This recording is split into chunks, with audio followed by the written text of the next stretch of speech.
అందరికీ నమస్కారం అండి. కూటమి ప్రభుత్వం అయితే ఒక శుభవార్త అయితే చెప్పింది. అది ఏంటి అనంటే బీసీ, ఎస్సీ, ఎస్టీలకు ఇక నుంచి 50 ఏళ్ళకే పెన్షను ఇవ్వాలని చెప్పి ఒక నిర్ణయం అయితే తీసుకున్నారు. దీనికి సంబంధించి ఒక కార్యాచరణ అయితే రెడీ చేస్తున్నారని చెప్పి శాసన మండలిలో మంత్రి కొండపల్లి శ్రీనివాస్ గారు అయితే చెప్పడం జరిగింది.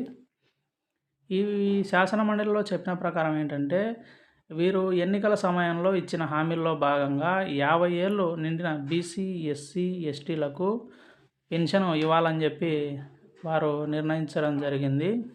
ప్రస్తుతం అయితే చేనేత కార్మికులు, దివ్యాంగులు, ఆదివాసీలు, మత్స్యకారులు, డప్పు కళాకారులు, అలాగే ఒంటరి మహిళలు, చర్మకారులు, ట్రాన్స్జెండర్లు, ఎస్టీలు మాత్రమే 50 ఏళ్లకు పెన్షన్ తీసుకుంటున్నారు. ఇక నుంచి వీరందరితో పాటు బీసీ, ఎస్సీ, ఎస్టీలు కూడా 50 ఏళ్ళకే పెన్షను ఇవ్వాలని చెప్పి వీరు ఒక ప్రతిపాదన అయితే రూపొందిస్తున్నామని చెప్పి వారు శాసనమండలిలో చెప్పారు.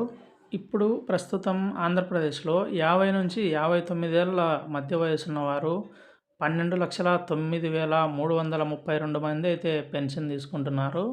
అలాగే అన్ని వర్గాలు కలిపి 63 లక్షల మందికి పెన్షన్ ఇస్తున్నామని వారు శాసనమండలిలో చెప్పడం జరిగింది.